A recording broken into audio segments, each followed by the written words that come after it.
Una idea que me gustaría que quedara en los que van a ver el programa. Los padres no podemos pretender que nuestros hijos practiquen cosas que nosotros no hacemos. Como la sociedad está enferma, esta es una sociedad técnicamente perfecta, con unos avances técnicos increíbles, desde las comunicaciones a pensemos, el móvil, los avances en medicina, y a la vez la gran paradoja de la sociedad perdida, sin referentes, sin puntos sólidos, una sociedad líquida, ¿no? Y en un momento determinado, enamorarse es decirle a alguien: no entiendo la vida sin ti, eres parte fundamental de mi proyecto, mi vida sin ti a mi lado no tiene sentido. A la de tres, con Lluís Gracia. Bien, hoy nos acompaña Enrique Rojas, psiquiatra y director del Instituto Español de Investigaciones Psiquiátricas. ¿Qué tal? ¿Cómo está? Muchísimas gracias. Un saludo. Doctor, este es un programa de entrevistas dirigido a gente joven, por tanto me gustaría empezar la entrevista preguntándole cómo era el doctor Enrique Rojas pues de joven. Bueno, yo estudié medicina en la Universidad de Granada y terminé la carrera en el año 71.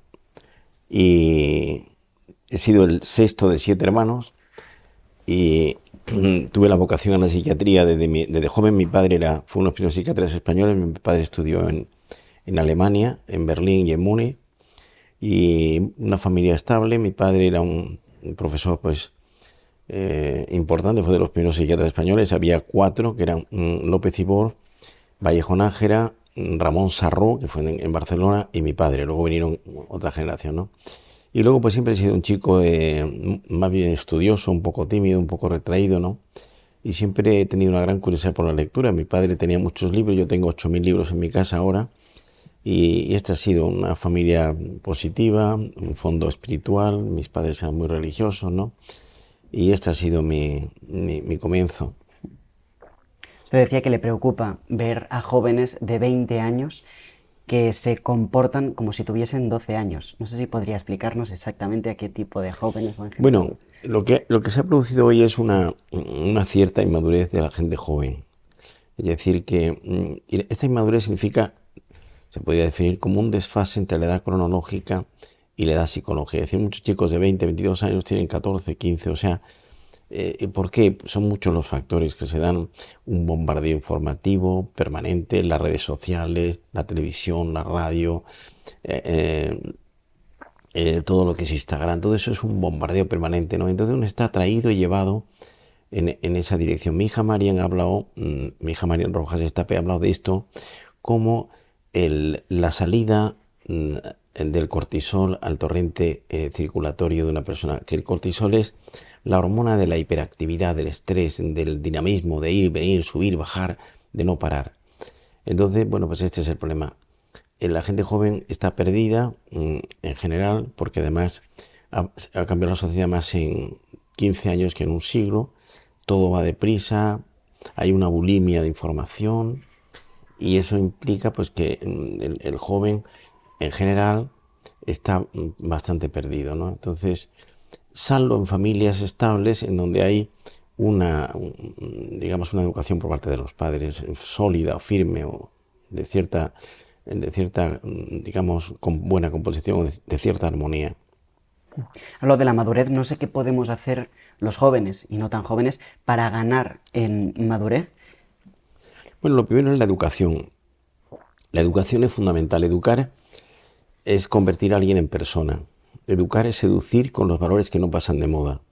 Educar es raíces y alas. Educar es amor y disciplina. Y entonces los primeros educadores somos los padres. Una idea que me gustaría que quedara en los que van a ver el programa. Los padres no podemos pretender que nuestros hijos practiquen cosas que nosotros no hacemos. Y por lo tanto, un buen padre vale más que 100 maestros. Y una buena madre es como una universidad doméstica. Los padres tenemos una tarea que es de intentar ser coherentes, que significa buena relación entre lo que uno dice y lo que uno hace. Y donde somos los primeros educadores, los padres, ¿no? Y eso se llama una cierta ejemplaridad, que lo resume una palabra: autenticidad. Ser auténticos es intentar, luchar, pretender, aspirar a ser coherentes en la vida personal. ¿Cómo podemos entonces los jóvenes hacer que el qué dirán, por ejemplo, pues no nos importe tanto? Ser nosotros mismos pues los que controlemos o llevemos las riendas de nuestra vida.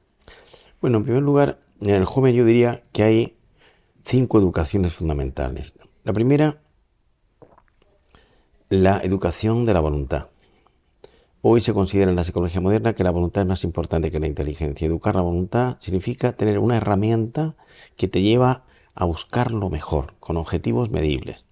En segundo lugar, la educación intelectual, la educación de la inteligencia. La inteligencia, se pueden decir muchas cosas, pero inteligencia es capacidad de síntesis, captar la realidad en su complejidad y en sus conexiones.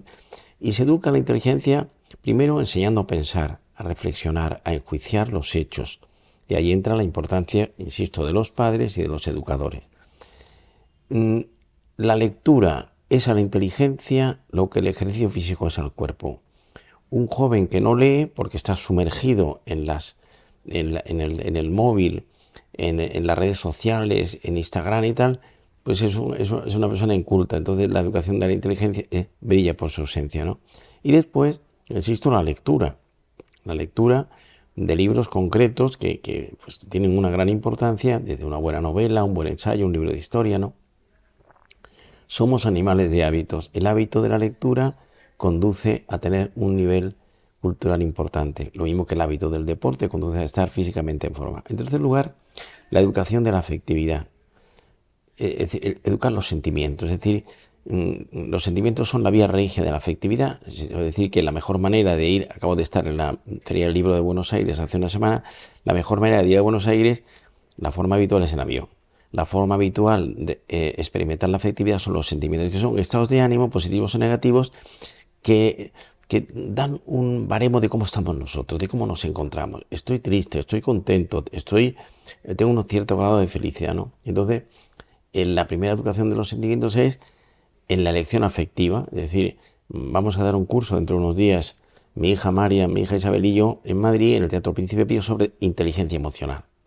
Y la inteligencia emocional implica saber qué es la inteligencia, qué es el mundo sentimental, en qué consiste, y luego saber gestionar dos cosas. La elección afectiva, que es lo más difícil, dar con la persona adecuada dentro de la gente que ha pasado delante de uno, y en segundo lugar, trabajar el amor elegido, que es una tarea lenta, gradual, progresiva, ¿no? Y la cuarta educación es la educación espiritual, es decir, una sociedad sin una referencia espiritual, pues es una sociedad muy perdida. Entonces, y esto lo estamos viendo en la actualidad.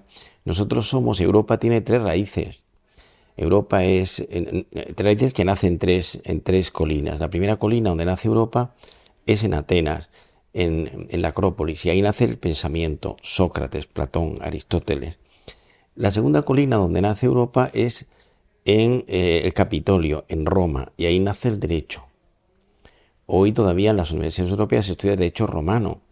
Y la tercera colina donde nace Europa es en el Gólgota, en Jerusalén. Nace el cristianismo, que es el profundo sentido de la vida.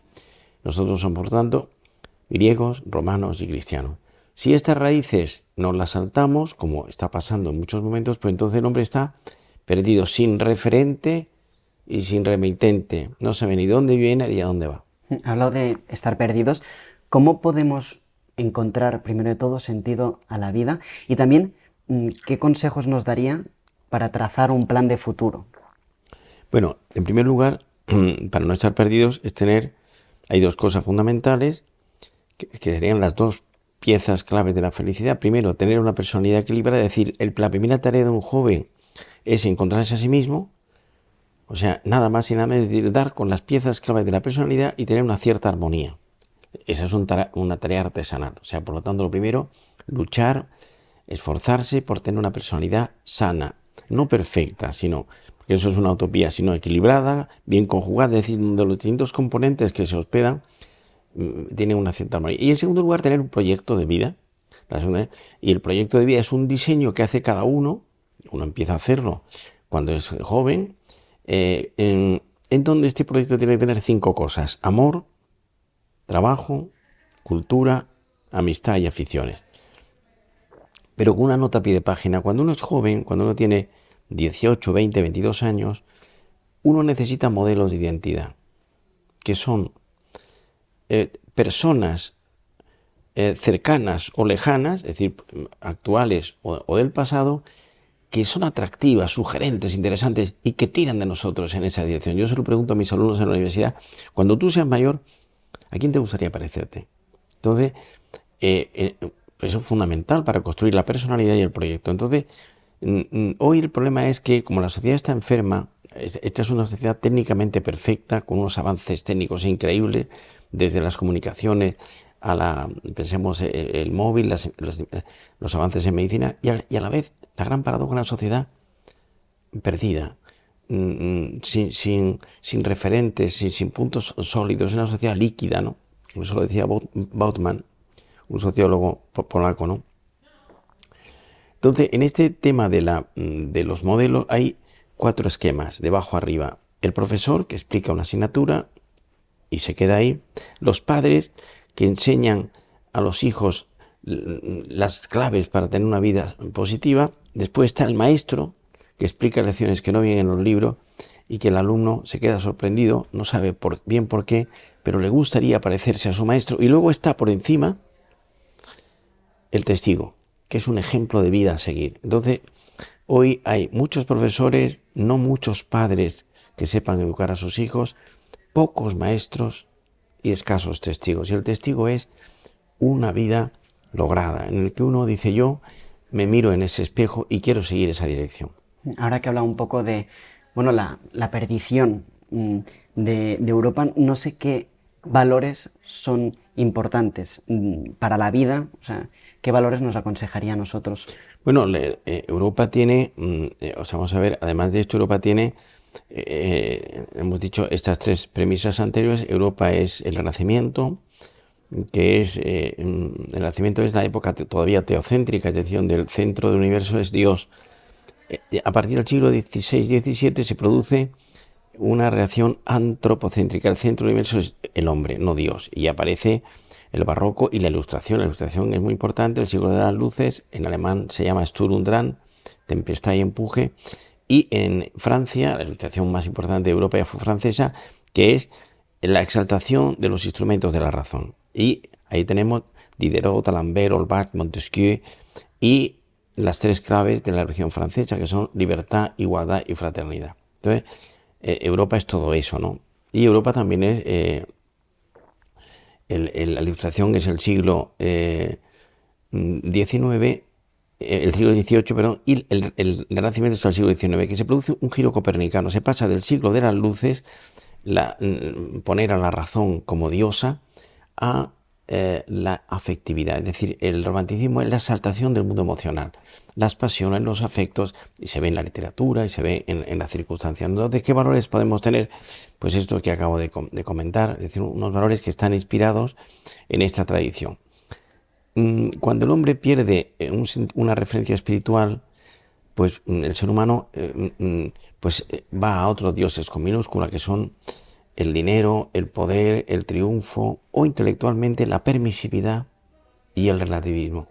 La permisividad significa que todo vale, salvo aquello que choque con el Código Penal, y el relativismo, que no hay una verdad sobre el hombre. Entonces, como no hay, decía Nietzsche, el Dios ha muerto, esto lo toma estas revoluciones, si Dios ha muerto, si no hay una referencia trascendente, pues après moi le déluge, después de mí el diluvio, ¿no? Entonces viene una sociedad técnicamente increíble, fantástica y humanamente perdida. Y este es el resultado actual, que tiene pues muchos componentes negativos. Piense usted, la primera epidemia en el adulto, en la sociedad actual, psicológica, ya no es el estrés, la depresión, los impactos emocionales, es el divorcio.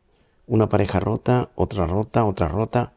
En ciudades como Londres, una de las capitales más importantes del mundo, muy cosmopolita, el 80% de las parejas están rotas, vueltas a rehacer, vueltas a romperse. Son amores mercuriales sin base, ¿no? Claro, porque a eso le quería preguntar, ¿por qué en España 7 de cada 10 matrimonios se rompen? El tema es muy, muy complejo, son muchos los factores, ¿no? O sea, hay una etiología de este hecho de gran riqueza. Se han perdido referencias espirituales, los valores humanos están se han evaporado en medida y aparecen valores importantes, pero que no tienen la solidez de los otros, que son valores democráticos. Piense usted, por ejemplo, en los medios de comunicación, la televisión, no en España, sino en medio mundo, tiene como divertimento, como pasatiempo, las revistas del corazón. Me decía hace poco un paciente, me distrae mucho como pasatiempo y me relaja ver la vida de los famosos rota en la televisión y paso muchas horas distraído viendo eso. Entonces, eso que parece una cosa divertida, en todas las televisiones, Estados Unidos hay mucho de esto, donde se cuenta la vida de los famosos, no de los que tienen prestigio. Una cosa es la fama, que es aparecer y salir mucho de otra. El prestigio es una vida coherente, de cierta ejemplaridad, que empuja a otros a seguirla. Entonces, pues esta sociedad está muy perdida. Piense usted, pues esto que comentaba, yo cuando era, donde tenía 10, 12 años, en mi colegio, en mi clase no había ningún niño de padres separados. Hoy en cualquier ciudad europea, la mitad del alumnado son hijos de padres separados, ¿no? Ahora que hablaba un poco del éxito del que hay gente que parece que aparentemente lo tiene todo, pero luego pues no son felices, me gustaría preguntarle qué es para usted una persona exitosa. Bueno, el éxito, o sea, vamos a ver, ahí estaría la felicidad, ¿no?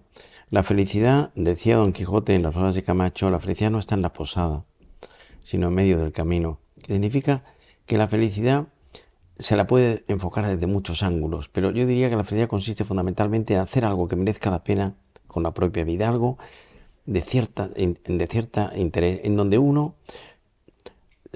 trabaja ese proyecto al que me refiero antes, ese programa de vida con esas notas, amor, trabajo, cultura, y al mismo tiempo ese proyecto mira a los demás. Es decir, la educación, la auténtica educación consiste en saber gobernarse a sí mismo y tener como una premisa importante ayudar a los demás. Es decir, hay una vocación de servicio a los demás que nace de la educación auténtica y verdadera, ¿no? Y por ahí está la felicidad. Entonces, ahí la felicidad absoluta no existe para mí, es una entelequia, se da en el otro barrio. Nosotros tenemos que aspirar a una felicidad relativa, que es, lo he dicho antes, una vida lograda. Intentar sacarle a nuestra vida sin ansiedad el máximo jugo posible, pero sin olvidar, hay dos modalidades de felicidad, así de entrada, que son la felicidad puntual y la felicidad estructural. La felicidad puntual es felices sueños, feliz fin de semana, felices vacaciones. Son momentos importantes en los que uno saborea la vida, dejando un poco quizás la tarea profesional. Y luego está la felicidad estructural, que es yo examino mi vida y hago balance existencial, que es arqueo de caja. Y cada segmento de nuestra travesía rinde cuenta de su viaje. Y entonces ahí salen partidas muy distintas. Exploramos el amor, la vida afectiva, el amor que ponemos en las cosas que hacemos, la vida profesional, la formación continuada, la cultura. La cultura es libertad, la cultura es convertir cualquier cosa que uno hace en una periodista inteligente. La cultura, cuando eres culto, cuando tienes un cierto grado de cultura, es difícil que te manipulen. La amistad, que es tan importante, que es uno de los platos fuertes del banquete de la vida, ¿no? Entonces, este sería el tema. Y luego, una nota en relación con la felicidad. La felicidad no depende de la realidad, sino de la interpretación de la realidad que uno hace. Voy a ponerle dos ejemplos. Uno, Tomás Moro. Yo tengo pasión por este personaje del siglo XVI. Tomás Moro muere en 1535 en la cárcel de Londres. Fue Lord Canciller de Inglaterra en la época de Enrique VIII. Y Enrique VIII, entonces no había democracia. La primera tipo de democracia se produce en la Revolución Británica en 1648, no había democracia, y Tomás Moro quiso anular su matrimonio apoyándose en un texto del Levítico. Y Tomás Moro no firmó el documento. Tuvo el coraje, la valentía de que no lo veía correcto. Y entonces el rey, que decía ser amigo suyo, los reyes no tienen amigos, lo mandó a la cárcel y murió en la cárcel de Londres. Y estuvo un año en la cárcel, donde escribe cartas desde la prisión, un libro antológico, ¿no?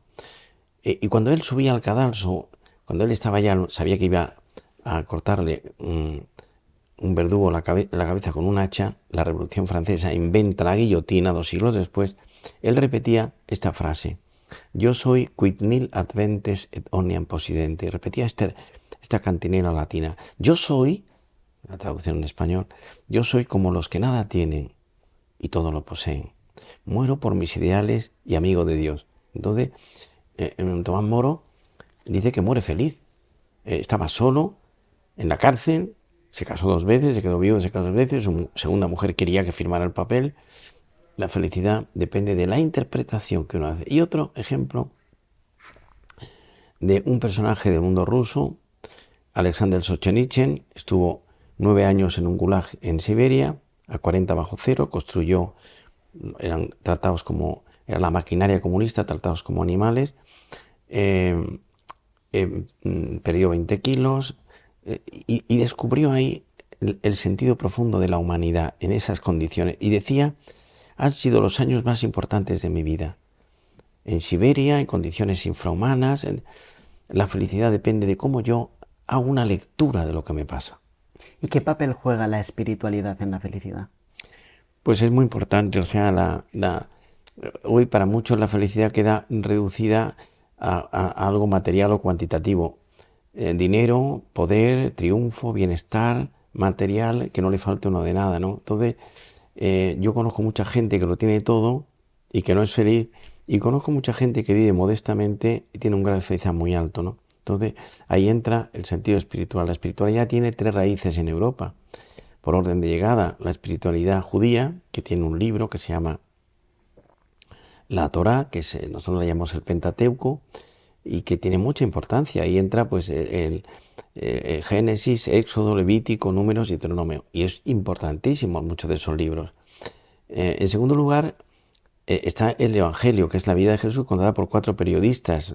San Mateo, que era inspector de Hacienda, recaudador de impuestos; San Marcos, que era el alumno de San Pedro; San Lucas, que era médico; y San Juan, el más joven y el más intelectual. Entonces, cuando uno lee ese libro, ahí hay mucha materia prima para saber gestionar la vida personal. Y el tercer libro es el Corán, que nace nace bien en el siglo VII después de nuestra era. Mahoma recibe, según dice la tradición, un mensaje de un arcángel, lo dicta, Mahoma era analfabeto, lo dicta un amanuense, que lo copió en huesos de camello, en tablas de arcilla, y es un libro importante. 1.100 millones de personas siguen más o menos este libro. O sea, por lo tanto, la tradición judeocristiana es la que debe regir nuestros principios en Europa.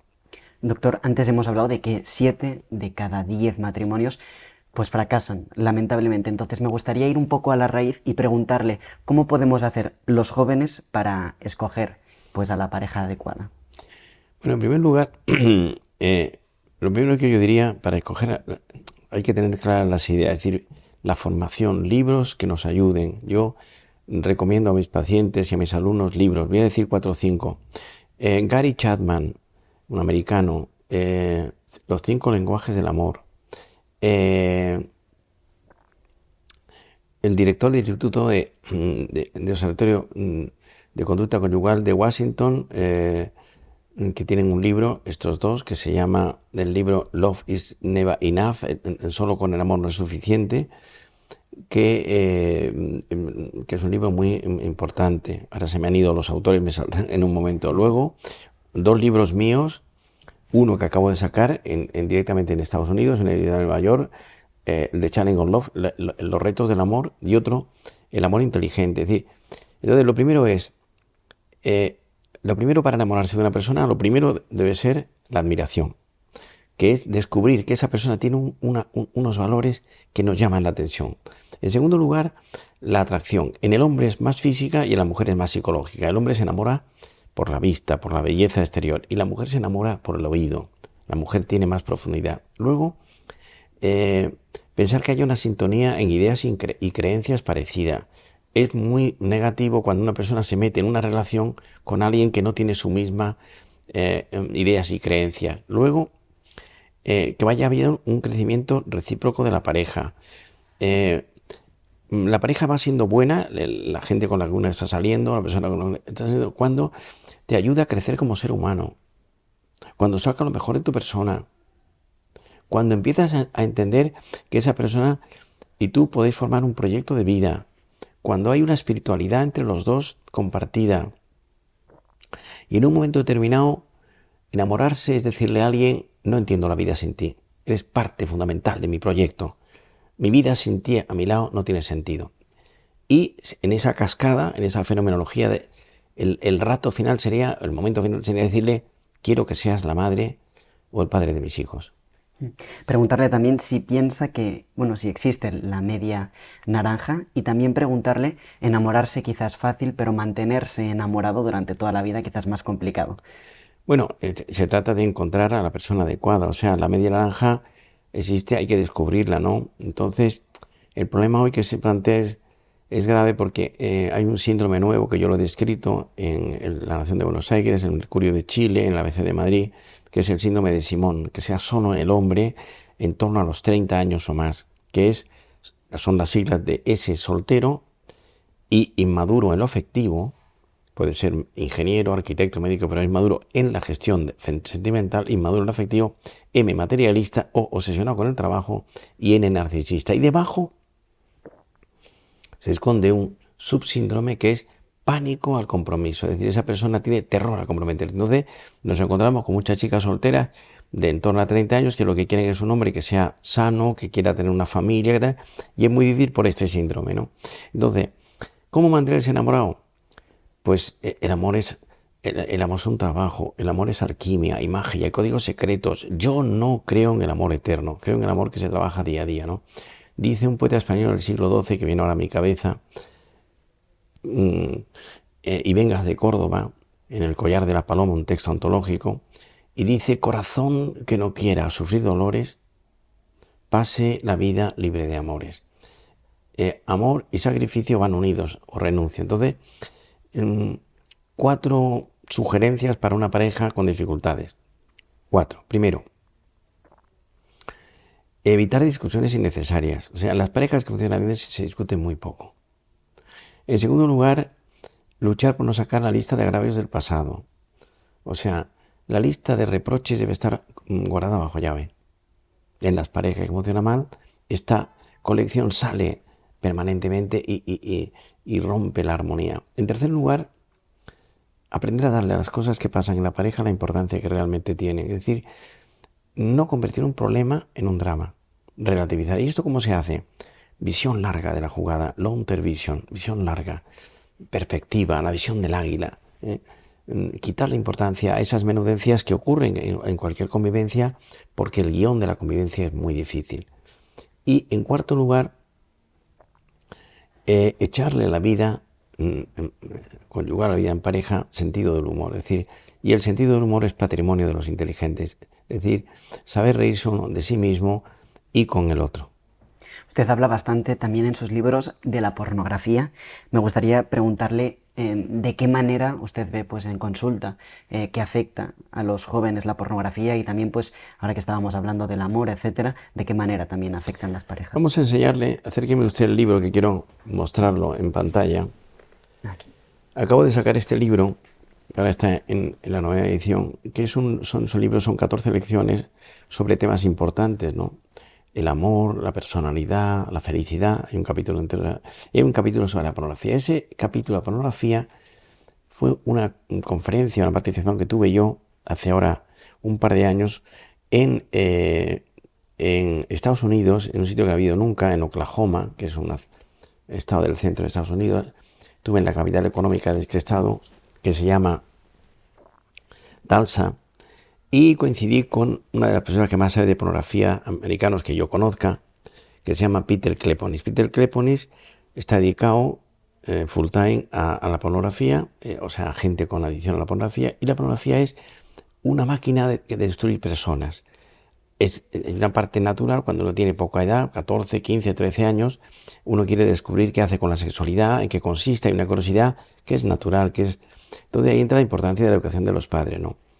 Y enseñar que la sexualidad, dónde debe estar ubicada, en qué lugar, en qué sitio. La sexualidad sana, positiva, equilibrada, madura, debe estar dentro del campo de la afectividad.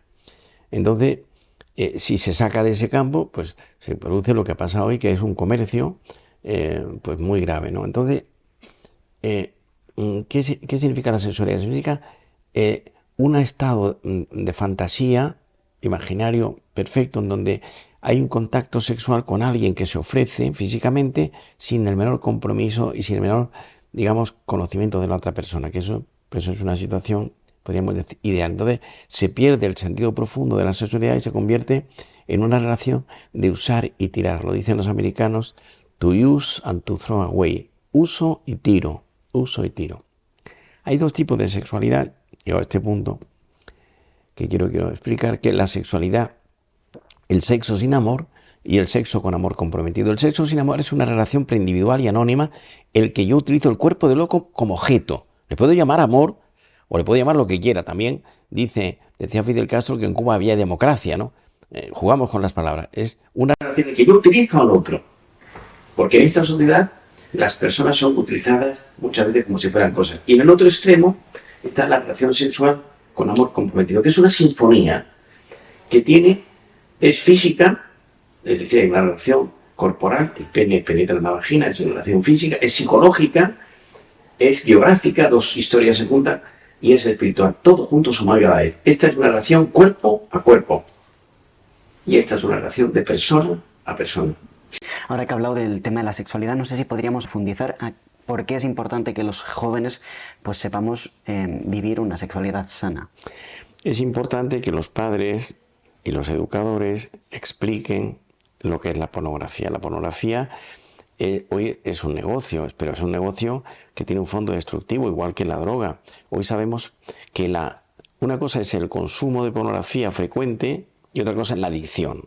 El consumo de pornografía frecuente es malo y es nefasto porque es una máquina destructiva de la persona. Pero la adicción a la pornografía, es decir, cuando el consumo es muy frecuente, hoy se sabe desde el punto de vista científico que es más grave que el abuso o que de la cocaína. ¿Por qué? Porque actúa sobre un circuito del cerebro de tal manera que cuando llevas una serie de horas o días sin ver pornografía, hay como un síndrome de abstinencia parecido, en otro contexto, al que se siente con la cocaína, ¿no? Entonces, pues esa persona no puede dejarla. Por lo tanto, es un tema grave. ¿Qué se puede hacer? Educar a la gente en este sentido a gobernarse, a decir que no, a cerrar los ojos, porque el mundo entra por los ojos y el mundo entra por la imaginación. Y la persona que ve pornografía con cierta frecuencia se archivan imágenes pornográficas e inevitablemente cambia su concepto de la mujer. La mujer es algo de usar y tirar. Es algo en la que yo puedo disfrutar de ese momento de placer físico sin más compromiso, ¿no? Y por lo tanto, a la corta no se ve, pero los que tenemos una cierta visión larga de la jugada es terrible, es muy negativo, ¿no? Entonces, enseñarle a la gente a ser capaz de decir que no a la pornografía. Y ahí entra una herramienta a la que me he referido antes, la voluntad, que es la joya de la corona de la conducta. Pues ya para ir terminando, doctor, no sé qué pues le diría a alguien para poder superar un trauma, un conjunto de adversidades. No sé, quizá la muerte de un familiar, además la infidelidad de alguien cercano y además pues un despido en el trabajo. ¿Cómo podemos...? Bueno, yo en este libro último, digo que la felicidad consiste, la felicidad, como he dicho antes, se la puede nombrar de muchas maneras. La felicidad consiste en tener buena salud y mala memoria. Es decir, buena y mala.